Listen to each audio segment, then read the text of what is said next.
Hello and welcome to another weekend match reaction here on the Goal Line Conversations TV. Joining me today are familiar faces, Toju, the Well Actually podcast. Y'all know him. Check out his content.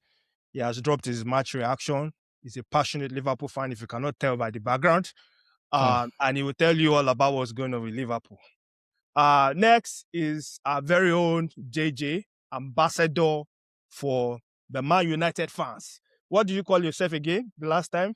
I'm just a reckless delegate, man. Reckless delegate. That's who I like that. Maybe you should tag that. That belongs to KG Reckless Sport, man. All the reckless delegates were all over there. All right, okay. So KG is the chairman of. He's our chairman. He's our ambassador. He's our supreme leader. Hopefully they don't send any bomb his way, But that's our supreme leader right there. All right, guys. So, guys, all the channels will be in the description below. So follow, watch out for all our individual contents as we'll be dropping them. But today we're going to get right into the thick of things. We're going to start from the latest game, which was played, 12:30 Eastern time on our side. So whatever time you watch it in the world, whether in the evening, it's Liverpool versus Tottenham Hotspur.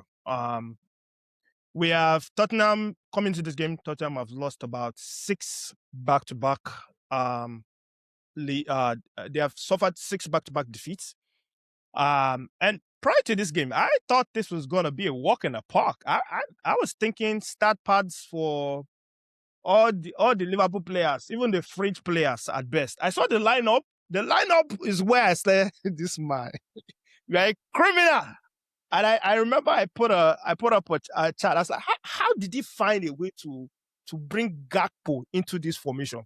So I told you, that's where I want to start from. What is the relationship that Arne Slot has with Gakpo? Because we need to find out, though. Because it's either this man is being blackmailed or their cousins. There's somewhere in the lineage that they are cousins. Because they are both Dutch nationalities. They are from Netherlands. So what's going on? Why must Gakpo start? It's a very simple answer. It's a very simple answer. Okay. No, it's a hostage situation. That's it. There are some family members tied up in the basement somewhere, and the demands are Gakpo must not only play, but he must start. That's it. When has Gakpo ever operated in a 9 position? Like, when has it worked? Have we seen? Because those are two different questions. When has it happened and when has it worked? Okay, when has it happened? It happened under Klopp at first. Okay. And Klopp quickly realized, no, that's not the move. Mm-hmm. Mm-hmm. And when has it worked? Never. I know when it worked. Never. Don't say in the Euros, because don't even say in the Euros. Don't say in the Euros either. So they saw it worked one time like that, and everybody's he wasn't playing as a 9. He was still coming off the wing. He was on one wing, the pipe was on the other. No, it didn't even work then either. And when I even watched it, it's like, there's one thing for you to put him more positionally as a 9, and he could operate like a false 9, and like other people are like running, and it's kind of a mix. So like all the wingers, like how basically PSG runs their attacking line right now.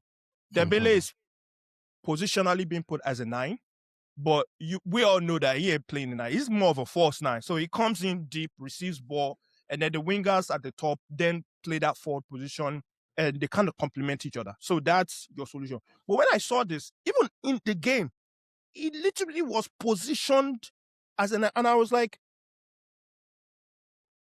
has this man lost his marbles? But I wanted to start with the Gakpo part, because that's the first part that had me question.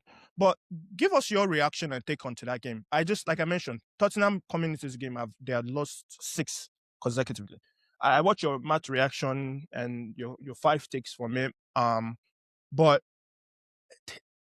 is there any hope for this man to stay? Because it's not convincing anybody. I don't know any Liverpool fans out there who feels convinced by this man. Because at this point, I feel like you are just it's like you are leading the lamb to the slaughter, and he's obliging because it's like, I know I'm going by the end of this. Because even the comments that he makes, post-match reaction, pre-match reaction, like where do you go from here? Because I don't even think this is a comfortable. I know I've asked multiple questions, and you will probably try and dissect it. How confident are you going into Galatasaray game? Because I know he did all this because of Galatasaray. How confident are you now going into Galatasaray game? So this is what Arne Slot has done to Liverpool fans. Right before the Galatasaray match, confidence was high. Yeah. Because we played them in the group stages. They beat us 1-0 off of a penalty that was shaky at best. Osimhen spent the entire game on the ground, as big as he is. So we're like, okay, revenge is coming. Got into that match. He played like he knew he messed up the first time, and he did what he had to do. So after that, everybody's just like, no, you know what? Let them come to Anfield. We have them right where we want them. It's basically 1-0 at halftime. Yeah. Let's use Tottenham to get in the right spirits. Honestly, the only thing I can say is thank God I did not skip church for this match. Because just imagine skipping church for this, for what Liverpool did. Imagine. It was an abomination. Because when you're like, okay,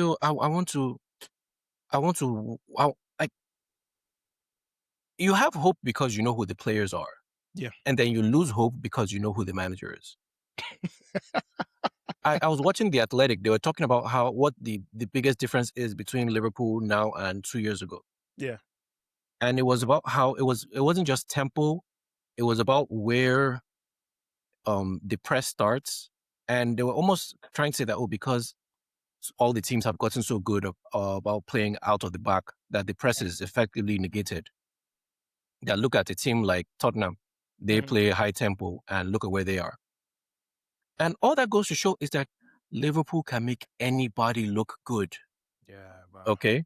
Look at what we did against Wolves. We had to play them a second time before we could win. A team that's the bottom. A team that has a 99.6% chance of being relegated. And the only reason why they're getting 0.6 is because they don't want to say 100%. That's what we do. And it's just, like you said, we said Rio should be in the starting lineup over Gakpo. And Slot was like, you know what? How about I give you both? How about I give you both? We said, no, we don't. No, Gakpo, thank you for your service. We don't even know what happened to your hand, but let it heal. Go out. Rio. Pray for Man to get hit. Pray for Man to rest from his injury. This man made me start looking up the heritage of our players. I just found out Rio, his parents are Nigerian. That's what this man has made me do. Because I'm like, I need to find a silver lining. Oh my God. It's like Sobozai, 4th direct free kick goal in a season. Most in Liverpool history. 2nd most in Premier League history. And it's all for naught. How is a direct free kick your best chance at scoring? There are a couple of poor players in that game. And even when the cavalry, quote unquote, when the cavalry arrived, the cavalry looked like they should have sat on the bench the whole game. I'm seeing Ekitike running on a counter-attack, and he's supposed to be. It's a counter-attack. It's about like 4-3, and I'm like, dude, make a decision. Yes, any decision is a good decision. True that. Any decision. It doesn't matter. Left, right, Salah, anyone is a good decision. And this man still managed to play the ball behind. I don't even know who he passed to. And I'm like, how? Like, you guys, you didn't look clinical at all in that game. Other than the free kick, like you said, nobody was clinical. Even Salah stinker out there. Well, Liverpool has not looked clinical. Even when we won the match 5-2, we did not look clinical. That's where we are right now. And you know why? When you don't have I guess because Isak is it's like injured. Is it just that though? Because No, because JJ, check. We've literally had chances. That's what's so frustrating. I don't think so. JJ, Here's the reason why. Here's the reason Mhm. why I said that, right? Because I watched the game. I fell asleep watching the game. That is how amazing the game was. I also it fell asleep. happens. Right? So I fell happens. asleep watching the game. And back in the day, before boys became men, when you are talking about, I hope I don't get in trouble with this. When you are talking about, you're talking about girls.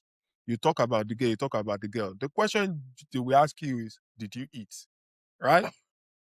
That's all. And I'm looking at the stats. You guys had 16 shots, but only 3 on target. You understand? And that's the thing. And I'm looking at Tottenham, 12, literally statistically the worst side in the Premier League this season, have 7 shots on target. And you guys have 3 in the same match. At home. That is at home. So to me, I honestly think one of the things why I love Premier League is it shows the behind of apologies. It shows the behind of coaches that are not tactically flexible, right? And I couldn't see, okay, what are you guys doing different to make this happen? I couldn't see it in this game. It was so, thank God for Sabosla, like you guys said, that guy, I was going to ask, why couldn't United get a player like that, put him in the midfield, playing right beside Bruno? That is how pure that guy is. Dead ball and everything. His work rates, everything. Apart from that, I don't see any other thing. I really don't see any other thing. See, you want to know just how bad that match really was? What's his name? Richarlison led the match in both shots and tackles. Richarlison, 5 shots. Tackles? Yes. 4. Richarlison. Wow. This is his 6th goal against Liverpool. His 2nd goal in the 90th plus minute. Think about that. It was literally just get the ball to Richarlison and he's going to do something. He forced Alisson to make so many saves, and it was just inevitable. It was inevitable. I don't know what else can we say? Yeah, I don't know, man. Man, that was crazy. The last thing I wanted to talk about is what is going on with McAllister. McAllister has been a shadow of himself for so long that this season has just been stinker. And there's nothing. But what's going on? Is it just going on? Is it individual poor performance? Is it change of positional play? Like what's going on with McAllister? His legs are gone. His legs are gone, and it started last season actually. If you really take a long look at it, it started last season. The demands of EPL, it's hard to explain to fans of other leagues, because when you see either players come over to the EPL and not flourish, or players who were, I don't want to say average, but were serviceable in EPL and go other places and they're like superstars there. Yeah. And it's whether it's just you have no breathing room whatsoever. Luis Diaz said when he got to Bayern, he was surprised by the amount of space he had. Bruh, he's a king. He's living life over there, bruh. Imagine. He's a king over there. Yeah. So I think Diaz was on his last leg before he left Liverpool. Because he was someone that played you'll never be able to question his intensity or his heart or whatever. But with McAllister, it just feels like his legs are gone. Maybe he'll be better suited in another league. And it's not, it feels weird to say that. Maybe he's dealing with an injury, but because a lot of these players now, this year, they're playing through injuries because they want to go to the World Cup. Yeah. There are a lot of players, you could see even Mbappe was dealing with that seriously. It's sad. And I feel like some of these guys, they should just, going to the World Cup. If you are dealing with an injury, this is a tangent. If you're dealing with an injury and you are not able to be the best version of yourself, first of all, you're not going to get called because Mhm. the You're coaches not are what putting out good film. they're Yeah. not putting out good film for a coach to make a decision and say this is the person I'm going to go with. And then how about you deal with it with the possibility of hopefully getting back, and then but either ways it's a lose-lose situation. I think that's what I'm getting at, because it's either you deal with it and you don't go to the World Cup, or you play through the injury, you still don't get selected, and then you have a longer recovery period, and then let's hope that you are even recovered before the next season comes. So it's like, unless it's like a little ankle something that you could just wrap, and then with like physical therapy you can get through. Like some of these things is just like, just go for the surgery, because you're a shadow of yourself. And we're gonna get into somebody like that, Cole Palmer. We're gonna get to somebody like that, like where it's like, I don't even recognize you as a player anymore. If I put you and McGinn in the same box now, I'm likely to go with McGinn, because I know McGinn is fit. Damn. Bro, that's a conversation for another section. But anyway, the last thing I wanted to talk about was, what's that shambolic defending? I called it comical defending. Oh, I called it comical defending. I imagine in the chat that I sent to you. What was going on there? you know Who's at what fault? that was? You know what that was? Mhm. It was Andy Robertson doing his last solid deed for the club, making them realize Kirkes should start every match going forward. That's what that was. It was a goodbye present.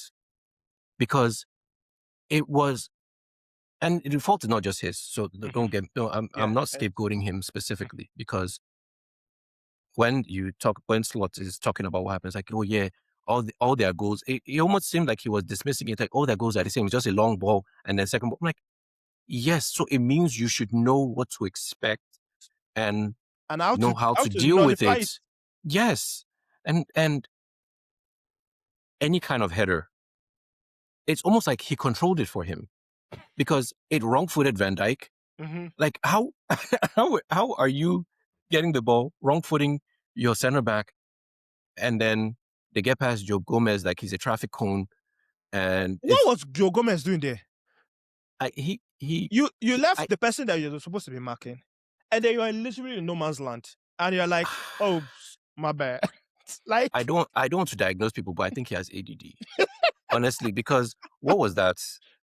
Because it just showed how everybody messes up. It was textbook on, okay, this is what this person does wrong. This is what this person does wrong. This is what. So even with Van Dijk, it's the passive defense that he does, where he's not putting a foot in. Stop him right there. Yeah. And end the attack there. At the very worst, you get a yellow card. Exactly. So it was just everybody's worst instinct come to life in the same instance with someone who knows how to capitalize against Liverpool. Wow. And the thing is, we have too many of these instances. Mm-hmm. We've had multiple matches where we're like, oh, it was just an isolated bad. No, it's like, bro, if you do it, like, once is an aberration, twice coincidence, 3 times is a pattern. Yeah, it's a pattern. And 4 times is form. Like, that's who you are. And that's who we are. We were talking about Tottenham that, they had lost 6 matches in a row in all competitions coming in. You know, their last Premier League win came 77 days ago. Yes, December 28th. That was their last Premier League win. Damn. Yes. And we made them look like they were the better team. Do you know that at that like 94th or whatever 90-something minute, they had more legs than you guys? Absolutely. If they just had a brain of knowing how to finish the ball, if they were just had a brain of finishing the ball, they'll have killed that match. It'll be a 2-1 win. It'll be literally a snatch and grab. Yep. Because the ball was going towards your defenders, and your midfielders, all of them it's like they were jogging or they were walking, or they didn't get the memo that the game was still on. But I'm just like, oh, you're about to lose to Spurs. If you lose to Spurs, let that man just carry his back. Honestly, that would have been the only silver lining for something like that. Like, because FSG, they're determined not to fire him. They're determined not to fire him.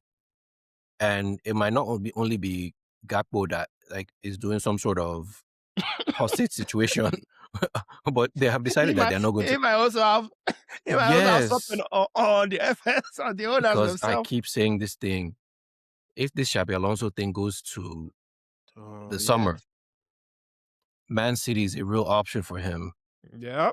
Man City is a real option if Pep decides that he has done enough. And the way they are recruiting, they're already giving him all the ammunitions that he needs. Mm-hmm. All he has to just say the word, and then we'll add a couple of more people to it, and then you're all set. Yeah. All right. Well, since our JJ has joined us back, he had to take a multi-billion-dollar deal, so that's why he jumped off. But since JJ is back now, let's go straight into the Man U versus Villa game. JJ, how did you feel about that game? I mean, the first half was cagey. It was a big back and forth. I do think United could have been up 2 goals in the first half, if we're being honest. If we had like a pure out and out, number 9 there was a chance which I think was a penalty when they pulled out. But VAR is doing all this nonsense as of late. Yeah, I saw that. I'm just saying, if you touch me and I go down, it should be a PK. But the thing about it is that nowadays with players simulating and all that, it's very difficult. It's very grey. Yeah, but if you, one of the things United fans, what we suffer is PTSD, a lot of it. Especially when we go a goal up, it's like, okay, when is the next foot of the shoe is going to drop? And guess what? Even when Villa came back with their goal, which also is an offside, because it touched the butt of that guy, although for some reason, I think he touched it. They didn't find the right camera to be able to zoom in. Yeah, they said it was not conclusive. And of course, the Liverpool fan won't agree that I touched it, by the way, but that's for another day. But like, I wasn't scared, man.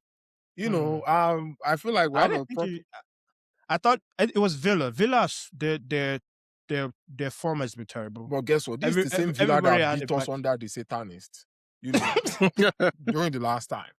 So we can't, any victory that United have, we can't just leave our nose at it.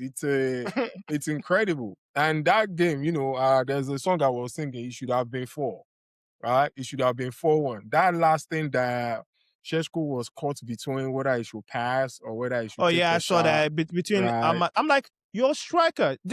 He should have. Even Bruno told him afterwards, like, yo, bro, what were you doing, man? You messing up my assist. I could be 17th by now, but like, what's going on? So there are 2 questions before, and I'm sorry, Corey. There are 2 questions I wanted to ask. When is the right time for us to start having a conversation about? Because is Sesko better off the bench or starting? Because when he starts, you don't see all this movement of the ball, being in the right place. But when he comes off the bench, it's like a super sub. It's like a Chicharito kind of guy. But that's not the price tag that is on his head. I think a couple of things, right? Couple of things. Regardless, this is, and not everybody is going to be Haaland. Let's first start with that. Right? Not everybody is going to be Haaland. He's a relatively young striker, still trying to sharpen his teeth, right? And I do think the best thing that any good coach, and thank God that we have somebody like Carrick that learned from Ferguson, right? You need to find a way to get the best out of your player the way you introduce them into the team, depending who you're playing against also, right? If you notice, not every end of the game scenario have been the same. There was some end of the game scenario where the people that we are playing against, they were leading us and they were sitting deep. You need a big man for that, right? To be able to, send the ball in. And also in situation like today, where it is 1-1 and both teams were still playing expansive football, right? Where you need somebody that can run, behind. You need a big man for that also. So in all honesty, I'm still gonna be going everything this coach is doing for this season. Yeah. It's gotta be game by game for me. You look at who you're playing, right? And by the time, and that's what they said about someone like Garnacho also. There are some players you want to bring them in when the defense is already tired. It makes them look good. It makes them look different. Of course, if your player that you are bringing on is much more interested in wrestling, Liam Delap, cough cough, is different, right? So no, it doesn't work for every player, but for certain player, if they have the talent, if they actually good, when you bring them in, okay, 20 minutes to go, 25 minutes to go, the type of run they're gonna give for the defense that is already tired is different.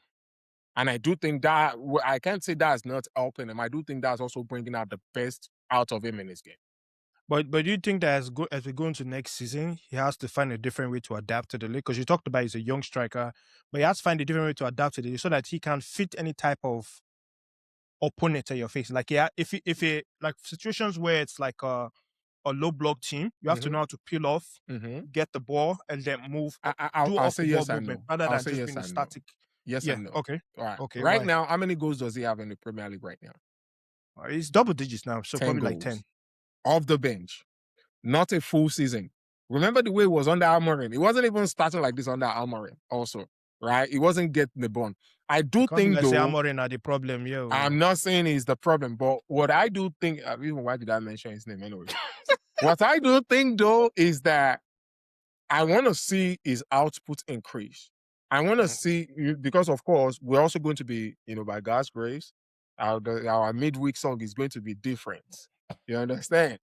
Different tune, FA Cup, Carabao Cup and stuff like that. I want to see him lead against some teams. I do think he's still got to be situational. I unless you are like a pure out and nine, number 9 that is already well defined, you're good in your craft, I don't think you fit every situation in this league. Like, the Premier League defense is way too difficult. You've got to be the... You're sounding like Liam Rosinia. No. That foolishness of I don't have a number 1 keeper is not based on the opponent. That is a very naive guy. No disrespect. I know that he has his UFI, No, but USRP. you are basically saying, but there are players that's like, for example, for Liverpool. Yeah.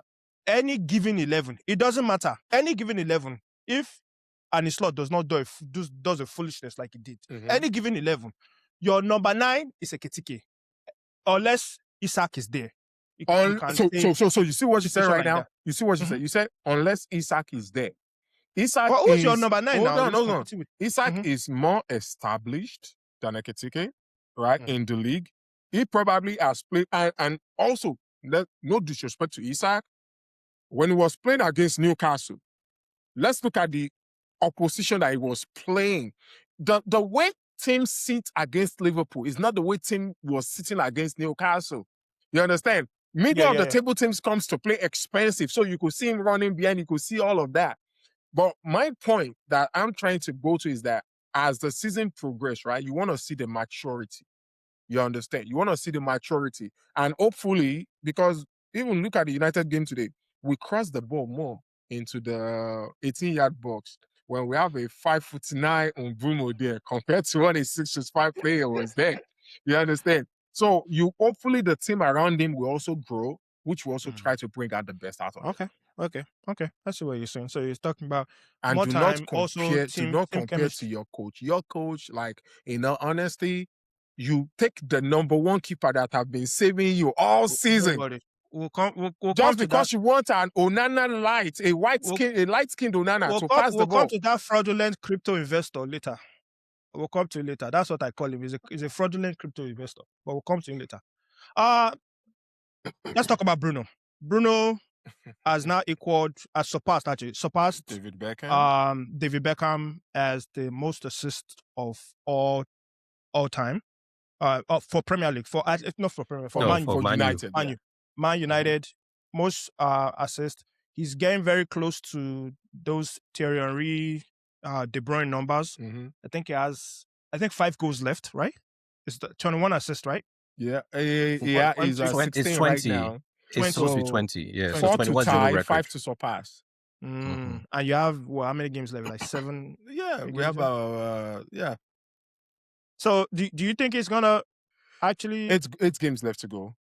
Yeah. So do you think it's actually gonna break the record?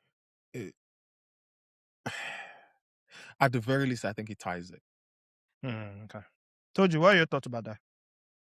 I would just say Salah was in a similar position last season. Mhm. It doesn't. You're not in as much control as you are for a goal scoring record. Oh, that's true. That's true. So by definition, an assist, you're depending on someone else. Hmm. If you have Sesko as the person that you're depending on to reach your record, I don't know. It's as if he might have to be feeding just Casemiro only because he has assisted Casemiro 5 times this season. This season 5 times this season. Oh wow, damn. Yeah, so and imagine now Casemiro is calling it quits after this. I don't even know why he made that decision so early. Him, man. Just but, one more but year. Yeah, it's I mean it's 8 games to get 5 assists. Doesn't sound that bad, but the thing is, if your forwards were good enough to make this a given, you wouldn't be where you are right now. So what do you mean where we are right now? Third on the table? Yes, yeah, but you're playing once a week. And we have you know how many the next person next to him is 8 assists. You realize that, right? What does that have to do with anything? I'm just saying, don't say we are where we are right now. Like, and most of half of that season, he played half of the season, he played in the middle of the park, not even close to the goal pole. Which means if he was playing close to the goal pole all these while, record is done, man. Okay. I'll just tell you, Salah was right on pace for it. But told you, Salah is a score first person though. Salah is not looking to assist. He's a score first person. Last season he was. But still, he's a score first person. I'm sure the goals that, let's say, from the time that he was close to that record to the end of the season last season, he decides that, you know what, I'm not going for goals every time I have the chance and I'm going to be passing, which is where Bruno is for the most part. Like, okay, who can score these goals? Let me create. I think Salah would have broken that record easy. And now you are falling into the trap of what we were saying last season. We had Nunez on the end of those, which is why Liverpool fans wanted him gone. To Sesko. Please don't do that. Nunez had more goals. Absolutely. It's not Go about check more it. goals. It's about what's the probability of him converting? Yes, but the thing about it was shown to be that shaky also, like in regards to its conversion rate. So I know he has scored a lot. Scored a lot. There's actually been only 2 chances. No, there have been only 2 chances this season that you would have said, you know what, Sesko, you could have buried that. 2 primo. Number 1, and both was actually from Bruno. Remember that one that Bruno put it to his head, that he just heads to the end of the keeper? That is one. Against Tottenham. And today will actually be what I would consider the number 2. Chances that clear chances. Don't look for more. I don't have any data. I will come back to. But I have a question. I have a different question though. Looking at what Bruno did this season so far, if you guys take away that German lawnmower, you guys are playing your number 10, right? And you put Bruno there, do you think Liverpool will be where Liverpool is? No. They will not, because you take Bruno into any team, any of the teams, even Arsenal. Can you please take Bruno into any of the top 6 teams and he transforms? Answer about a United player. Please? Well, so remember, Bruno and Wirtz don't play the same. They don't play the same role. So what were the words? Because Wirtz, we've deployed him as a number 9. We've deployed him as an 11. We've deployed him as a 7. Okay, we've moved Bruno to the right side of the pitch to play. We've played against Arsenal. We played him. We've moved him as a 10. He's played as which one did he do well? Well, which one did he do well? Of course, Magnifico, right? 10 now. Wirtz has excelled in all of those roles. The only thing that happened, yes, absolutely. What? In which team? Which team? Please specify. No, I'm saying Wirtz. No, I'm saying Wirtz. In Liverpool. I know which team. Yes. Not in Liverpool. Remember, he played as the false 9 against Arsenal. That's Arsenal fans were saying, they didn't come to score. That you drew. How did he excel? And he went 0-0. Was it 0-0-14 he went? And you say he's excelling in all those roles. How many? Who has more goals? Who has more goal contributions? Him and Mbeumo. And Bruno probably had a better goal contribution than him. No, not this season. Did Go compared and look, to go and look it up. Go and look it up. Please. Go and Where look is- it up. versus Go and look it up. Mbomo. Let's check. Go and And look it up. let's see how many of it is a spam goal. All those See, maybe guys get like look at five him in already. one game. Look, You're trying to discuss look And at we're him doing talking of disclaimer Premier already. League because that's the only place where we are playing. Okay, Who Premier told League. you? Oh, Like I said, beg. whose fault is it that you are Yo, only chairman, available in one tournament? Man are 4-2. Please, we are talking of Whose Premier fault is- League. Whose Don't- fault is it that you're only I'm available in just one saying tournament? we can only play the thing where people put us to play. We don't play all over the They place. put you where your team That's where the qualified. Satanists put us after losing to Spurs. Okay. But anyway, all I know is that if Bruno, like, and I think I could say it boldly, maybe I think Musiala plays 8, or does it Musiala plays 10 also? he plays 10. Right? He plays 10. He's Go more of a into 10 than any an team. 8. If Bruno was there, all those times that Arsenal have been coming second, it would have given them like 2 trophies. Oh, yeah, absolutely. I believe that. Bruno is a magnificent player. He does have he comes with a warning label with Bruno. Mhm. That's the thing with Bruno. Bruno comes with a warning label. The warning label is if things are not going well, don't look to Bruno to be that one that would I disagree. galvanize everybody and say, come on, let's fight. No, He's please. not that guy. Because we've seen him No. in big games now. Okay. Come on, JJ. You have seen him in big games where he's throwing a feet, complaining, throwing his hands to Every the big head. player does that, man. What are you talking about? But People I'm do saying that. But I'm saying he's not the guy that you look to say, guys, let's pick our stuff up and let's fight. Guess what? Here's he's one a thing about good- Bruno. People look at his complaint. Yes, does he look at the ref and saying, like, get your shit together? He does that with the ref. But with his teammates, for the most time, he coaches them through hard times. Go and look. When United is down, the player that is likely to get us a goal, because you are saying when things are not going, who do you look to? That's the man that has been the goal getter. When we need a goal, it is Bruno. Go and look. Is it that it's the one scoring it or is the one providing the assist to that goal? Go and look for real. I will tell you one thing that I don't like about Bruno, which I even when I'm on another platform, I do say, I don't feel like Bruno knows how to control the game. It doesn't. What we expect from like a deep line midfielder, control, which is not where he plays anyway. It doesn't. He's a out and out 10, run to the left, run to the right. And thank God this season, he's no longer been doing that one-man press anymore.